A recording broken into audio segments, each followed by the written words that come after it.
लोग अभी बिहार के किशनगंज में हैं और हमारे साथ हैं एआईएमआईएम के नेता असुद्दीन ओवैसी। ओवैसी साहब, स्वागत है आपका। दिन भर कैंपेनिंग करने के बाद अभी हेलीकॉप्टर से लौटे हैं। 2020 के चुनाव में आपकी पार्टी का रोल काफ़ी अहम था। उस चुनाव में और इस चुनाव में आप क्या सिमिलैरिटी और क्या अलग देखते हैं? हर चुनाव मुख्तलिफ होता है और चैलेंजेस अलग होते हैं, कैंडिडेट्स अलग होते हैं। तो उस एतबार से आप देखें तो अभी नीतीश कुमार एक्टिव नहीं है और लास्ट टाइम नीतीश कुमार और बीजेपी सब एक्टिवली थे। तो ज़्यादा फ़र्क तो नहीं है, मगर सीमांचल बदला नहीं। सीमांचल सबसे पसमानदा था, वैसा ही है। प्रधानमंत्री हर जगह जाकर बोलते हैं।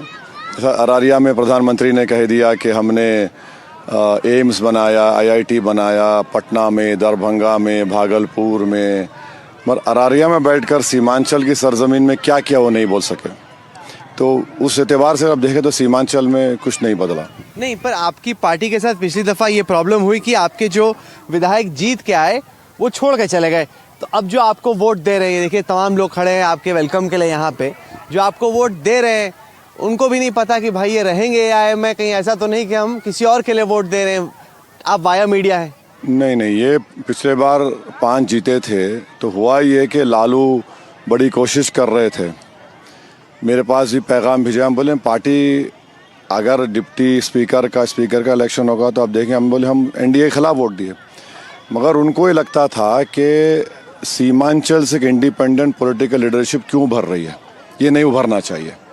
क्योंकि अगर आप ह्यूमन डेवलपमेंट इंडिकेटर्स देखेंगे, एम्पिरिकल एविडेंस देखेंगे, ये सबसे अंडर डेवलप्ड एरिया है। यहाँ पर सबसे ज़्यादा wasted, stunted, infant mortality rate high है, एनीमिक बच्चों में है। यानी आप बताइए 4 डिस्ट्रिक्ट में एक डिग्री कॉलेज है।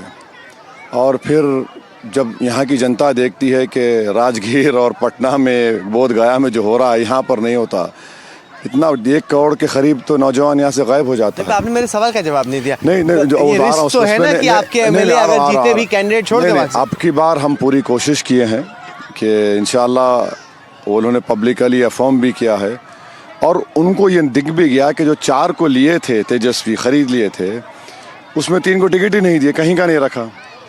और जो इज़हार असफी साहब थे, मैं खुद जाके मिला उनसे, मुझे मिले और बताए पूरा। 1 को दिया है, आप देखेंगे जोकीहाट में उसकी डिपॉजिट जब्त होगी।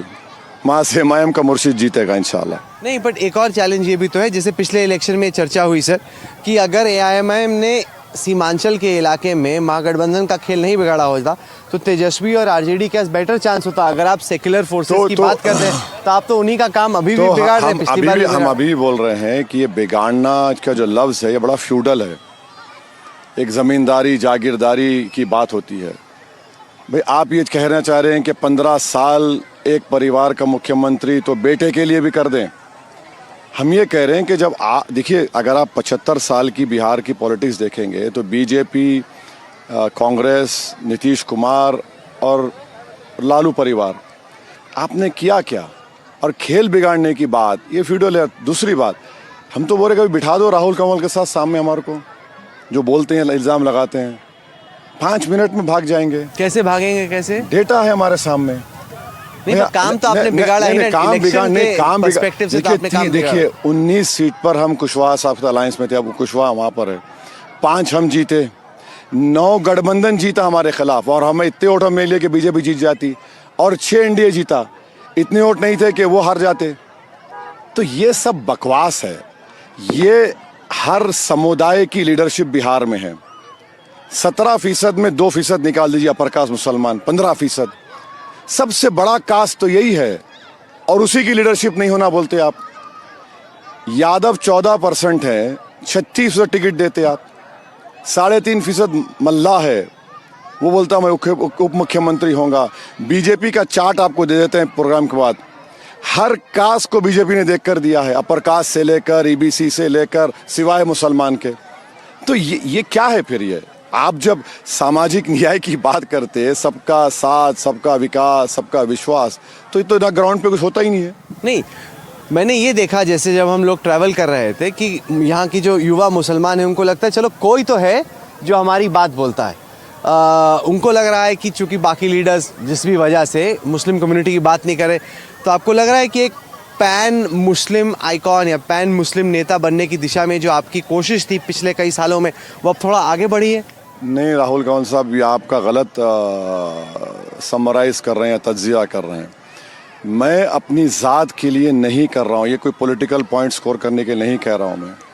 मेरा मानना ये है कि भारत की डेमोक्रेसी, लोकशाही मजबूत होगी जब सब सेक्शंस की एक आवाज़ है। और एक अल्पसंख्यक समाज की आवाज़ क्यों नहीं होगी, क्यों लीडरशिप नहीं होगी? होना चाहिए, और ये कोशिश हम कर रहे हैं, इसमें कोई गुनाह नहीं है। पर आपके पास तो ये ऑप्शन था गठबंधन के साथ अलायंस करने का। उनके कई नेताओं ने बोला कि आपको ऑफर दिया कि आ जाओ, सेक्युलर फोर्सेस को एक करते हैं। बैकग्राउंड ये है कि बिहार के मुस्लिम इंटेलेक्चुअल्स, बिहार के इस्लामिक स्कॉलर्स, बिहार के दरगाह के लोग, ये सब आकर अख्तर उल ईमान स्टेट प्रेसिडेंट से कहे कि आप क्यों नहीं जाते गठबंधन में, और वो इसी नहीं चाहता। वो मुझे फ़ोन लगाया, उन्होंने समझ, अख्तर भाई उनसे लिखा लीजिए, जो वो कंटेंट लिखेंगे लिख कर लेटर लिख के दे भी जा देंगे हम। फिर लेटर लिख दिया हमने इंडिया अलायंस के सीपीआई, एमएल, कांग्रेस और आरजेडी को। अब आप बताइए, घर में अगर बाप होता है तो बुजुर्ग की, तो इन्होंने कहा कि तेजस्वी ने हमको नहीं मिला, हमने उनको भी दे दिया भाई। और क्या कर सकते हैं? 6 सीट दो, 5 तो हम जीते थे, एक बाई इलेक्शन जीते थे। मंत्री मत दो, एक सीमांचल डेवलपमेंट काउंसिल 371D में बनाइए और कम्युनलिज्म, फैसिज्म को रोकिए। मैं क्या कर सकता हूँ? अब वही लोग जो कल तक ये समझते थे कि ओवैसी नहीं चाहता, आज वो खुद नाराज हैं। उनको मालूम हुआ है कौन बीजेपी को रोकना चाहता है और कौन बीजेपी को लाना चाहता है। ओवैसी साहब, इस इलेक्शन में आपके लिए स्टेक पर है क्या? क्योंकि अगर आपके मैक्सिमम कुछ विधायक जीत भी गए, वो भी एक रीजन में, आप सरकार बनाने की स्थिति में तो है नहीं। देखिए, हम जीडीए अलायंस बनाए हैं, चंद्रशेखर आज़ाद की आज़ाद समाज पार्टी है, हम हैं, स्वामी प्रसाद मौर्य हैं। और अगर हम लोग, यहाँ की जनता हमारे को अपने समर्थन से नवाजती, हमको जो उम्मीद है, अच्छे खासे अगर हम सीट जीत गए तो फिर खेल ही अलग हो जाएगा ना। तो अच्छी खासी सीट जीतने की स्थिति में आप लोग हैं कहाँ पे? प्रैक्टिकली स्पीकिंग पिछली बार 5 थे, इस बार थोड़ा ऊपर, थोड़ा नीचे। ना, हम भी हैं, दूसरी और पार्टियां हैं। मधु कोड़ा एक आदमी बन के सीएम बन सकता है, तो ये इसको रूल आउट मत करिए। ये 14 तारीख के दिन शाम में 5 बजे आपके चैनल पे आऊँगा, मैं आपको बताऊँगा। जब अभी इसको ये बोलना कि नहीं 5 से कुछ 7 हो जाएगा, नहीं।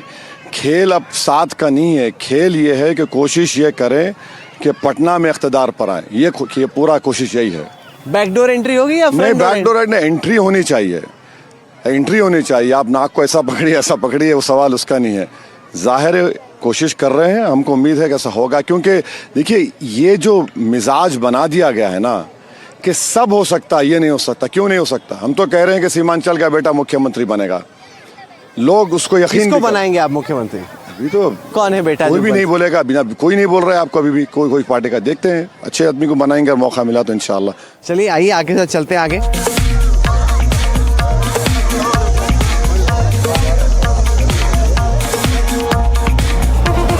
ओवैसी साहब, अब तक हमने बात की सीमांचल की और आपकी पार्टी की, लेकिन पूरे अगर राज्य की बात करें तो आपको क्या लग रहा है, तेजस्वी और एमजीबी में दम है एनडीए को हराने का, या एक बार फिर से भारत का जो विपक्ष है वो विफल साबित हो?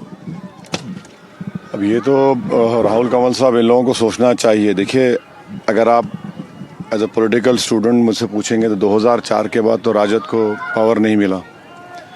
ये बने चाचा भतीजा, बोले 2015 में लालू नीतीश कुमार साथ आए, तो फिर मिल गए, बीजेपी से नाराज़ हुए नीतीश कुमार तो इनको अपना लिए, फिर छोड़ दिए।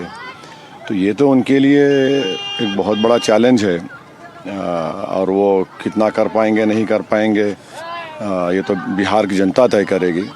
मगर 2004 के बाद तो इनको तो खुद से तो सत्ता नहीं मिली। नहीं, पर आप ऑपोजिशन फोर्सेस का हिस्सा हैं, अलायंस का हिस्सा हो ना हो, बार लोकसभा इलेक्शन के बाद ऑपोजिशन की ही हार हो रही है और एनडीए का जो विजय रथ है वो तो अग्रसर ही आगे बढ़ता जा रहा है। और जिम्मेदार मैं हूँ, तो यहाँ पर लोग थकते नहीं बोलने से। ये वोट काटता है, बी टीम है, कोई ये नहीं बोलता कि 3 मरतबा नरेंद्र मोदी देश के प्रधानमंत्री बन गए, तो इसमें जिम्मेदारी किसकी है? अगर कोई पार्टी या अलायंस 300, 400, 450, 500 सीट आप लड़कर भी अगर आप 3 मरतबा हार रहे हैं, तो उसका जिम्मेदार आप किसी और को क्यों ठहरा रहे हैं? तो ये तो आपको ही, उर्दू में एक लफ्ज़ है मुहासिबा, सेल्फ इंट्रोस्पेक्शन करना है।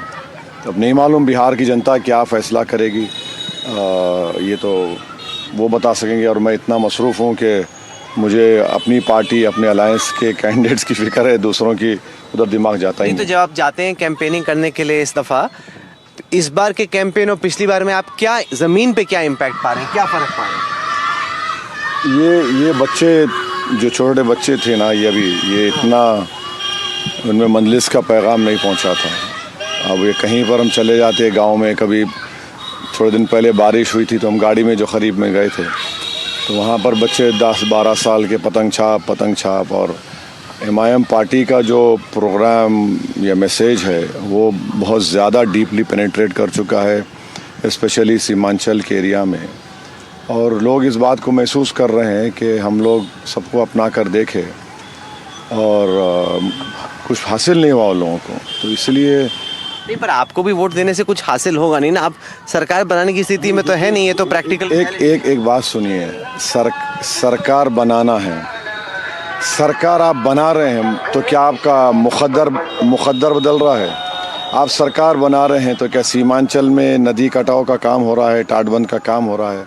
आप सरकार बना रहे हैं तो ये इन्फेंट मोर्टालिटी, स्टंटेड, वेस्टेड में कोई कमी आ रही है, रोज़गार में कमी आ रही है। आपको यहाँ से आप जब जाएंगे, पूर्णिया जाएंगे ना आप, बैसी विधानसभा लगती है, वहाँ पर मुसलमानों की ईद और हिंदू धर्म की ईद के वक्त बसेस ठहरती हैं दिल्ली पंजाब के। बंधुआ मजदूर का मैं सुनता था, वहाँ पर फेस्टिवल से पहले किसी नौजवान को पैसे दे देते कि तुम या दिवाली मनाओ या जो भी छठ पूजा है मनाओ, दुर्गा, उसके बाद पूजा मनाओ, चलो हमारे साथ, या रमज़ान की ईद मनाओ।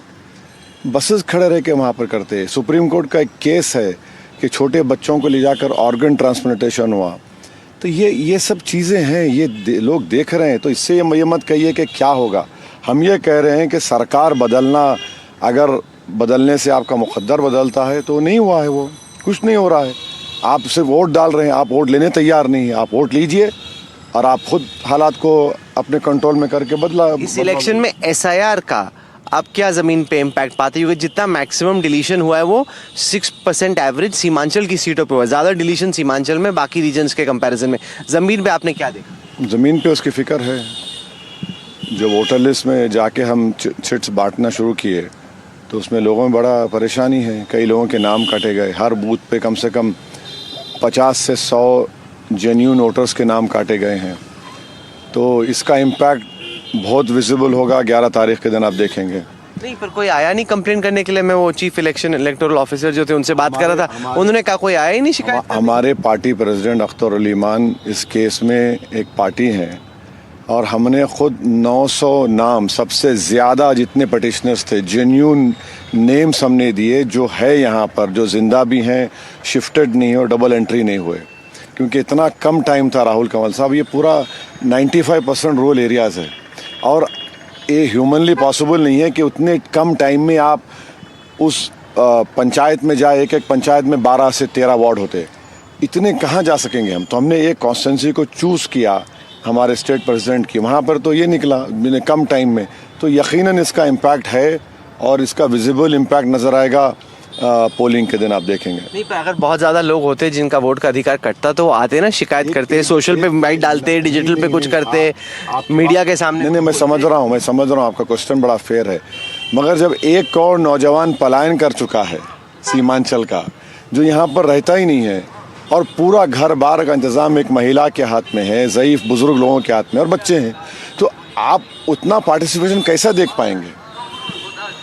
पाएंगे? ये तो बहुत बड़ा, ये तो जेन्युइन क्राइसिस है यहाँ के लिए, तो जो पलायन का है। नहीं, पर डुप्लीकेशन कम होने से, जो लोग यहाँ पे नहीं हैं उनके नाम हटने से जो वोटिंग का परसेंटेज है वो भी बढ़ गया ना, क्योंकि जो लोग नहीं थे, जिनका नाम ऐसे ही था, जिससे वोट परसेंटेज कम लगता था, अब वो सडनली इंक्रीज हो गई। कैसा होगा जब आप जेन्युइन वोटर्स का नाम काट दिए हैं, तो कैसा पोलिंग परसेंटेज बढ़ेगा?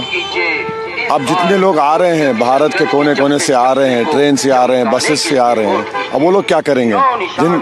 माने उनके लिए 1 महीने की तनख्वाह को खर्चा करके यहाँ पर आने के लगता है, तो उनका क्या हो, कैसा पोलिंग परसेंटेज बढ़ेगा जब जेन्युइन वोटर्स के नाम काट देंगे आप?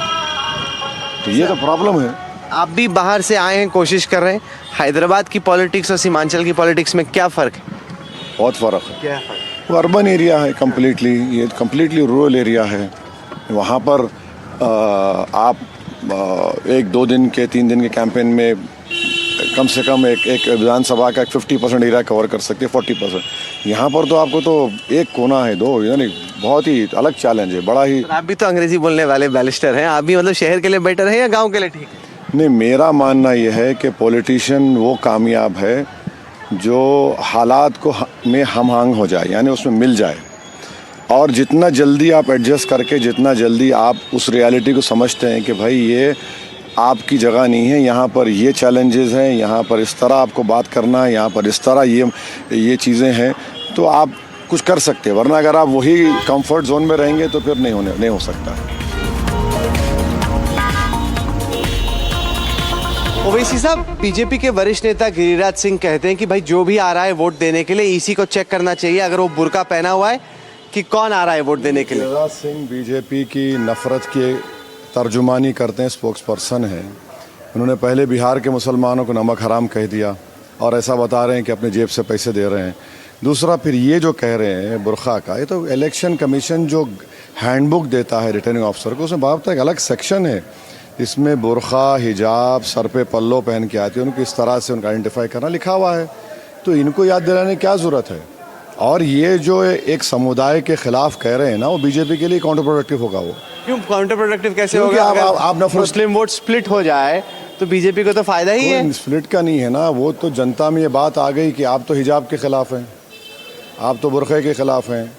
आप खाली इलेक्शन में मोदी जी के रैलीज़ में दिखाते हैं, नड्डा साहब की रैली में कि बैठे में बुर्का पोश ख़वातीन या हिजाब में। अब जब असल गरीब के पास एक ताकत क्या है वोट की, तो उसको रोकना चाह रहे। पर जब मैं आरजेडी के नेताओं से बात कर रहा था, उन्होंने ये बात की कि जो वोटर्स है सीमांचल के, उनको ये समझ में आ गया है कि असुद्दीन ओवैसी को वोट देना एक वेस्टेड वोट है, उससे सरकार नहीं बनती। आरजेडी और एमजीबी को वोट मिला तभी सरकार। उन्होंने बोला कि पिछले इलेक्शन से साफ हो गया। 2003 से राजद वाले पार्टी नहीं अपनी सरकार में नहीं ला सक रहे हैं। नीतीश कुमार के साथ गए, चाचा भतीजे बोलकर निकल गए, बीजेपी को लाए, मैं जिम्मेदार हूँ। फिर मिले, फिर बीजेपी आई, मैं जिम्मेदार हूँ। होना तो ये चाहिए था कि वो जवाब दे बीजेपी को क्यों आपने सत्ता दी। आपकी हिमाकत, आपके गुरूर की वजह से बीजेपी को सरकार मिल रही है 2-2 मरतबा। आप तो उनको तश्तरी में रख के दे रहे हैं। अच्छा, 2005 में क्या मैं आया था नीतीश को सीएम बनाने। ये सब जो ह्यूमन डेवलपमेंट इंडिकेटर्स है सीमांचल के, अस्पताल नहीं खोलते आप, पीएचसी को अपग्रेड नहीं करते, पुल नहीं बनाते, कटाव का काम नहीं करते। आप तो 4 साल उप मुख्यमंत्री थे ना, किसने रोका आपको यहाँ पर कराने के लिए? तो आप यही बताइए, क्योंकि अब तक जो भी आपने बातें की हैं वो ये है कि बाकी लोग क्या नहीं कर रहे। आपका गवर्नेंस का एजेंडा क्या है सीमांचल के लिए, बिहार के लिए? अगर आपको वाकई में किसी तरीके से सरकार में आने का मौका मिलता है तो आप और आपकी पार्टी किन चीज़ों को इंश्योर करने की कोशिश करेंगे? पहले काम होगा एजुकेशन के ऊपर, प्राइमरी एजुकेशन, फिर हाई स्कूल्स, फिर एक सेंट्रल यूनिवर्सिटी हो, स्टेट यूनिवर्सिटी हो, डिग्री कॉलेजेस हो। दूसरा होगा यहाँ पर ख़वातीन के लिए अस्पताल, बच्चों के लिए अस्पताल। तीसरा होगा ये जो नदी कटाव का काम है, ये बराबर इसको रोका जा सकता है। इससे जो ज़मीन बह जाती है 100 एकड़, उसको रोका जा सकता है। इंडस्ट्रीज़ को लाया जा सकता है, और किसानों के लिए जो ख़रीदी का सेंटर है, उनको उसकी कीमत नहीं मिलती। अनानास उगता है, चाय उगती है, मेज़ है, चावल है, क्या क्या नहीं होता यहाँ पर। और 5वां, पानी में यूरेनियम है यहाँ पर, और सबसे ज़्यादा महिलाओं को कैंसर हो रहा है, तो कैंसर का एक सेंटर खुलना चाहिए। हम ये पूछना चाह रहे हैं कि भाई पटना के अतराफ़ में, राजगीर में आपने सब कुछ खोल दिया, यहाँ पर क्यों नहीं खोलना चाहते आप? क्या नफरत है? क्यों नहीं खुलता आपके हिसाब से? नफरत है, और क्या है? नहीं, ऐसा नफरत बिल्कुल है। पूर्णिया में खुला तो सही एयरपोर्ट। अरे एयरपोर्ट देखिए, एयरपोर्ट खुला कितने बरसों के बाद। सड़कें बेहतर हो गई। नहीं, कहाँ बढ़ गया? आप जाइए, थोड़ी तो बेहतर हुई है पहले से। मैं भी बिहार बहुत साल से आ रहा हूं, उसकी पहले की तुलना में तो आप हैदराबाद की सड़कों से कंपेयर करेंगे तो अलग। हैदराबाद नहीं, मैं 11 साल से यहाँ पर आ रहा हूँ। सिर्फ चुनाव में हेलीकॉप्टर होता, गाड़ी से सफ़र करते हैं। पटना से आते हैं यहाँ पर, बागडोरा से यहाँ पर आते हैं, यहाँ से पूर्णिया जाते हैं गाड़ी में। कौन सी रोड? आप कभी इंटरनल रोड्स पे जाइए, बलरामपुर जाइए, बरसोई के पास जाइए, आप ताज्जुब करेंगे भाई क्या है, बिजली कहीं नहीं है। फ्री बोल रहे 125-200 यूनिट, 5-5 4-4 घंटे बिजली नहीं होती यहाँ पर। तो ये सब चीज़ें हैं, बिल्कुल इसको नज़रअंदाज करके रख दिया गया। इतना हाई डेट है यहाँ पर, इनकम क्या है यहाँ पर कैपिटा इनकम तो बिहार का सबसे कम है, यहाँ उससे ज़्यादा कम यहाँ पर है। तो ये सब चीज़ें सीमांचल के लिए किया जा सकता है। कोई आपको एडिशनल रिसोर्सेज नहीं, जो रिसोर्सेज है उसको इस्तेमाल करो, काम होगा बराबर।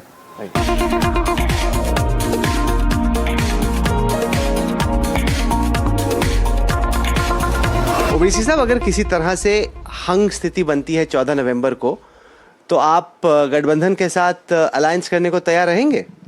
मुझे क्या मालूम क्या रिजल्ट आएगा 14 तारीख के दिन। अगर ऐसा होता है तो यकीनन जब जवाब देंगे, मगर अभी यहाँ बैठकर तो क्यों जवाब देंगे। हमको ये कोशिश ये करना है कि हमारे जितने कैंडिडेट्स अलायंस के हैं वो ज़्यादा से ज़्यादा तादाद में जीते, और फिर जब रिजल्ट आएगा तो रिफ्लेक्शन होगा बिहार की जनता का, तो जब देखेंगे। बीजेपी ने इन्फिल्ट्रेटर्स के मुद्दे को एक बड़े तरीके से उठाया कि यहाँ पे बंगाल में, बिहार में बांग्लादेश से पार्टीज इन्फिल्ट्रेटर्स को ला रही क्योंकि उनसे उनका वोट बैंक बनता है। एक बात बताइए, यहाँ पे कोई खजाना निकला है क्या? कोई खजाना निकल गया तो हम समझते हैं कि तेल निकल रहा, कोई आ रहा है। 1 करोड़ यहाँ का नौजवान हिंदुस्तान के कोने कोने में जाता है, आप बजाय उसको रोकने के आप और बदनाम करते हैं इस इलाके को घुसपैठी बोल के। और तीसरी बात यह है कि पार्टीशन के वक्त ये लोग नहीं गए, यहाँ बांग्लादेश लगता है बाजू, नहीं गए, भारत को अपना मुल्क माने। यहाँ के लोग आज़ादी की पार्टीशन की लड़ाई में पार्टीशन के खिलाफ खड़े हुए, यहाँ के बड़े बड़े नेता यहाँ के। और घुसपैठी अगर है तो भाई मुख्यमंत्री आपका नीतीश कुमार, गृह मंत्री अमित शाह आपके, प्रधानमंत्री मोदी, आपके नाक के नीचे कैसा आ रहा है भाई कोई भी? तो इसका मतलब ही आप नाकाम है ना। हर चीज़, सीमा सुरक्षा बल, बीएसएफ आपके पास, फिर आप बोलते नहीं स्टेट गवर्नमेंट के, स्टेट गवर्नमेंट तो आपकी है 20 साल से। और फिर अगर इलेक्शन कमीशन, जैसा आपने मुझे सवाल किया क्यों नहीं आपने, तो फिर क्यों नहीं जाकर बताइए लोग बीजेपी वाले कि देखो ये है नाम, 10 नाम नहीं बता सके घुसपैठियों के, मगर क्योंकि एक समुदाय ज़्यादा आबादी में रहता है जिसके लिए आपने कुछ नहीं किया बल्कि डिस्क्रिमिनेट किया, तो आप उनको बदनाम करना चाहते हैं। राहुल गांधी है जो बार बार हाइड्रोजन बॉम्ब फोड़ रहे हैं, कह रहे हैं कि झूठ मूठ लोगों से बार बार वोट दिलाया जा रहा है, भारत में लोकतंत्र पर कब्जा हो गया है, इलेक्शंस फ्री और फेयर नहीं है। एक लीडिंग ऑपोजिशन वॉइस के तौर पे आप कैसे देखते हैं इसको?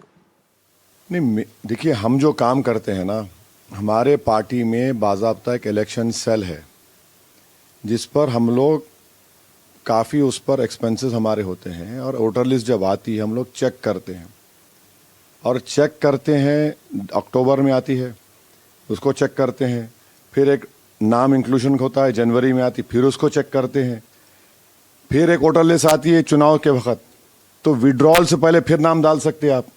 तो ये आप बीजेपी से मुकाबला कर रहे हैं, याद रखिए। ये अगर आप ब्लिंक करें ये लोग आपको गायब कर देते हैं।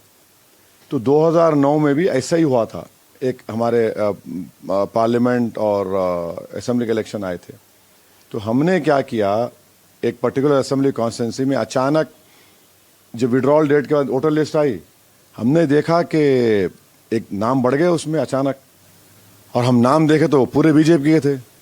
फिर उस वक्त एक भनवरलाल साहब अभी दुनिया में नहीं है, हमारे हैदराबाद में सीईओ थे इलेक्शन कमीशन के, बोले कि देखो मेरे पास वो टेक्नोलॉजी नहीं है, अब मैं कुछ नहीं कर सकता, you will have to look it in that way. तो हमने क्या किया, उन बूथों पे बच्चों को बिठाया, हमारे एजेंट्स को, और उनको बोला कि ये लो पैसे लो, चैलेंज करो। अब चैलेंज हम कर रहे थे, तो चैलेंज करने में क्या होता है कि एक चैलेंज का रिसिप्ट लेना पड़ता। अब राहुल कंवर साहब को वोट डालने हम चैलेंज कर दिए, तो प्रिसाइडिंग ऑफिसर को लिखना पड़ता पूरा नाम, कागज और साइन कराओ, ये कराओ। 6 मिनट निकल गए उसमें। 10 चैलेंज कराए, बीजेपी का दिमाग हल्का हो गया, बोले नहीं भाई ये मत कराओ। तो वो जो दूसरे नाम थे वो कोई आना नहीं शुरू हुए, बंद हो गए वो। तो ये आपको, तो ये काम हमारा है। ईसीआई, यकीनन ईसीआई का सिलेक्शन गलत है, वहाँ पर तो पूरा लोडेड है गवर्नमेंट के फेवर में, जस्टिस मिनिस्टर, प्राइम मिनिस्टर, और तो जाहिर है अपना ही बना लेंगे। नहीं, पर वो तो हमेशा से कह रहा, कोई ना, नहीं ऐसा नहीं था। ये अभी जो अमेंडमेंट सरकार ने लाया है उसमें तो चेंज कर दिया ना नहीं, पूरा। मैं बोल रहा हूँ कि जितने भी पहले के भी चीफ इलेक्शन कमिश्नर रहे हैं वो भी तो उसी टाइम की सरकार ने चुने। बाय एंड लार्ज तो इलेक्शन प्रोसेस में आपका भरोसा है या नहीं? जब असदुद्दीन ओवैसी जीतते हैं, ईमानदारी से जीतते हैं कि नहीं जीतते हैं? इलेक्शन कमीशन, देखिए, वोटर लिस्ट जो है ना वो आपका सबसे बड़ा हथियार है। अगर आप हथियार को ही तेज नहीं रखेंगे, साफ नहीं करते रहेंगे, उसमें जंग लग जाएगा और आप जंग लगने देंगे तो फिर हमको भी चौकन्ना रहना पड़ेगा। अब मगर इतनी बड़ी तादाद में अगर वो बता रहे हैं कि इतने नाम रिफ्लेक्ट हो रहे हैं तो जाहिर है ईसीआई को उसका नोट लेना चाहिए। तो आप बेसिकली ऑपोजिशन को बोल रहे हैं कि अपनी गेम थोड़ी टाइट करो बजाय इसके कि रोके नहीं, देखिए, बीजेपी जो जिस तरीके से इलेक्शन लड़ती है ना, 360 डिग्रीज हर चीज को चेक करते हैं वो लोग। और सिर्फ इलेक्शन में इलेक्शन नहीं लड़ते वो लोग, आम दिनों में भी इलेक्शन का काम करते रहते वो लोग। तो हमको उस तरह से उनको लेने की, सीरियस लेने की जरूरत है।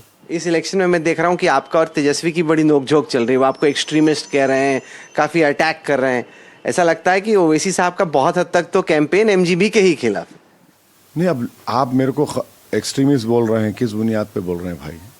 5 मरतबा का मैं एमपी हूँ, 2 मरतबा संसद रत्न का अवार्ड मुझे मिला, 5 मरतबा मैंने अल्लाह के नाम पर संविधान पर ओथ लिया, 2 मरतबा का विधायक हूँ, असेंबली में था मैं। आप मुझे कह रहे हैं एक्सट्रीमिस्ट, उसके माने क्या है? और देखिए, ये जो बड़ा कैजुअली जो बोला जाता है ना, इससे मेरा तजुर्बा और मेरा एक्सपीरियंस से बोल रहा है, कई मुस्लिम बच्चे जेल में चले गए, ये एक्सट्रीमिस्ट उठा लिए, जेल में डाल दिए, 1 साल 2 साल जेल में सड़ते हैं। तो ये जो माइंडसेट है तेजस्वी का, ये बड़ा ही खतरनाक माइंडसेट है, कम्युनल माइंडसेट है ये। आप किसी को एक्सट्रीमिस्ट बोल रहे हैं? आपके पास सीपीआई एमएल है जो किसी भगवान को ही नहीं मानते, उनका राइट है, मैं इज्जत करता हूं, उसको क्या बोलेंगे आप? जब आप सबको साथ लेकर चलने की बात करते हैं, उनका जो व्यू, जो उनका जो मानसिकता है, जो माइंडसेट है, वो पूरे सीमांचल में लोग देख रहे हैं। मेजॉरिटी लोग रोड पे देखेंगे, दाढ़ी है, टोपी है, नमाज को जाते, मस्जिद को जाते, आप उनको एक्सट्रीमिस्ट बोल रहे हैं? क्या मतलब हो? क्यों बोले? आपको बोले, बाकियों को नहीं बोले। आप क्या मतलब? आप जब एक 5 वक्त के 5 टाइम के एमपी को बोल रहे हैं, जो नमाज को पढ़ता, अपने रिलीजन पे फख्र करता, जो संविधान इजाजत देता, तो ये तो आपका माइंडसेट है उस आम आदमियों के बारे में। जो आम मुसलमान है उसके बारे में तो यही सोच रखेंगे आप। सवाल मेरा नहीं है, ये तो आपकी जो बोलने का तरीका है, वो तो आप सबको एक ही लाइन में खड़ा कर दिए। अब जो मुस्लिम महिला सर पे ओढ़ती है, तो गिरिराज सिंह जो बोल रहा है, तो वो फिर उसको वही हो गया। ये जो मोदी सरकार वक्फ एक्ट लेके आई, उसके इम्प्लीमेंटेशन को अब आप कैसे देख रहे हैं? देश भर से आपको क्या उस पर फीडबैक? नहीं, वो तो बहुत बुरा फीडबैक है, बहुत ख़राब फीडबैक है। और वो तो एक्ट वक्फ को बर्बाद कर देगा। कोई वक्फ अब नया वक्फ नहीं होगा। जितने वक्फ है, क्यों नया वक्फ क्यों नहीं होगा? जिसको डोनेट करना है वो भी करेगा। आप कलेक्टर या डेसिग्नेटेड ऑफिसर को पावर्स दे रहे हैं और आप ये कह रहे हैं कि अगर कोई अब्दुल रहमान अपनी प्रॉपर्टी वक्फ वाल औलाद कर रहा है, वो नहीं कर सकता अगर उसको बेटी है, क्योंकि आप बेटी का हक मार के नहीं दे सकते। ये कौन से धर्म में लिखा हुआ है कि मैं अपनी प्रॉपर्टी को ईश्वर के नाम पे, अल्लाह के नाम पे या किसी डीटी के नाम पे दे देता हूँ?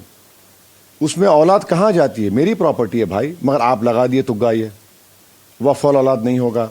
दूसरा, मैं वक्फ करने जाऊंगा तो उसमें collector can call for objections. अब कोई भी ऑब्जेक्शन डालेगा, जाहिर है डालेगा, वो एक रुक जाएगा। पर मिसयूज भी तो हो रहा था। ये तो मिसयूज देश के अलग अलग जगहों में कि मतलब जो आप एग्जाम्पल मुझे 20 से बढ़ के नहीं दे पाएंगे। चलिए मैं आपको बता, मैं कमेटी का मेंबर था, राहुल कंवल साहब, मैं 128 पेज की डाइसन रिपोर्ट दिया हूं। आप 20 से ज्यादा एग्जाम्पल्स नहीं दे सकते। जब आप 4 लाख एकड़ बोल रहे हैं और आप 20 एग्जाम्पल्स दे रहे हैं, भाई ये तो फिर इसका मतलब ये है कि फिर मर्डर क्यों हो रहा है? आप 3.5 लाख एकड़ प्रॉपर्टी है और 20 एग्जाम्पल्स दे रहे हैं। मैं कह रहा हूं बताओ, मैं कह रहा हूं कि अच्छा, सर्वे करने की जिम्मेदारी स्टेट गवर्नमेंट की है। 14-15 स्टेट तो सर्वे ही नहीं करे, वो तो स्टेट की गलती है, वक्फ बोर्ड की कहां गलती है? मैं नहीं करूंगा, नहीं, हमारे एग्जाम्पल्स बताइए। 20 से 22 से बढ़ के नहीं बता पाएंगे आप। ये अलग बात है कि आपको नफरत है। अब मिसाल के तौर पर वक्फ बोर्ड में आप 3 नॉन मुस्लिम बोल रहे, अब यहां बोध गया है, फिर बोध गया में बुद्धिस्ट बोल रहे हम रहेंगे, हिंदू बोल रहे हम, तो अब 2 को रख रहे आप, वहां झगड़ा है। हिंदू एंडोमेंट बोर्ड बिहार में है, कोई बन ही नहीं सकता हिंदू से हटकर। अच्छा, हिंदू के डेफिनेशन में आर्टिकल 25 में हिंदू है, सिख है और आपके जैन है और बौद्ध है, मगर यहां पर कहते हैं कि सिर्फ हिंदू होगा। मैं आपको बता रहा हूं कि संभल की मस्जिद का केस बड़ा मुश्किल पैदा हो जाएगा इस कानून के बाद। आप हरियाणा, पंजाब में जाइए, वेस्टर्न यूपी में वफ इवैक्यू प्रॉपर्टीज हैं, वफ की प्रॉपर्टी नहीं रही, अब वो हो गई प्रॉपर्टी गवर्नमेंट की। एएसआई प्रोटेक्टेड मॉन्यूमेंट है 100 साल पुरानी, मॉन्यूमेंट का प्रोटेक्शन उनकी जिम्मेदारी थी, वक्फ बोर्ड ओनर था, अब वक्फ बोर्ड से निकल गई, एएसआई मालिक बन गया, उसका वक्फ बोर्ड का कहां फायदा हो रहा बताइए आप मुझे। तो इस तरह से आप कर रहे हैं तो वक्फ को बचाने के लिए नहीं किया जा रहा है, इसका बहुत बुरा इंपैक्ट होने वाला है। अच्छा सर, ये पॉलिटिकल सवालों से इतर मेरा एक सवाल है, ये आप शेरवानी पहन के घूमते हैं, मैं हमेशा सोचता हूँ इनको गर्मी नहीं लगती क्या? क्योंकि जब भी कोई शेरवानी पहनता है ज्यादा इसमें कोई लाइनिंग नहीं है, इसमें कोई पैडिंग नहीं है, कुर्ते की तरह है। अब आप मोदी जी की तरह मत कहिए कपड़े देखकर पहचानो, तेजस्वी पहचान लिया हमको कपड़े देखकर। ये पर कुछ करना पड़ेगा, ये आपकी शेरवानी मुझे लग रहा है ऐसे नहीं, मैं आपको सिलाऊंगा। हाँ, टेलर से सिलवानी पड़ेगी। हाँ, मैं अच्छा सिलाऊंगा है, आपके लिए, क्योंकि जब हम शेरवानी पहनते बहुत गर्मी लगती है, आप तो दिन भर शेरवानी नहीं, इसमें है ही नहीं कुछ भी, एक नॉर्मल कॉटन का कपड़ा है, आप डाल लीजिए, खत्म हो गया। सर्दी के दिनों में अंदर एक स्वेटर पहन लीजिए, काम चलता अपना, कुर्ता पैजामा है और क्या है, सुकून का है। अब देश की आइडेंटिटी है ये, सूट बूट तो पहनना तो हो ही नहीं सकता अपने से, क्या है इसमें, कुछ नहीं है, चलेगा। चलिए, आप सुबह से कैंपेनिंग कर रहे हैं, फिर भी जोश आपका हाई है, आप जुड़े हमारे साथ यहाँ से, बहुत शुक्रिया। राहुल साहब, बहुत तकलीफ उठा के आए, आपका बहुत बहुत नहीं, आपसे वक्त बताने का मौका मिला। एक तमन्ना है आपके साथ, नई जिम्मेदारी, नया चैलेंज आपको मिला है। बहुत बहुत शुक्रिया, थैंक यू।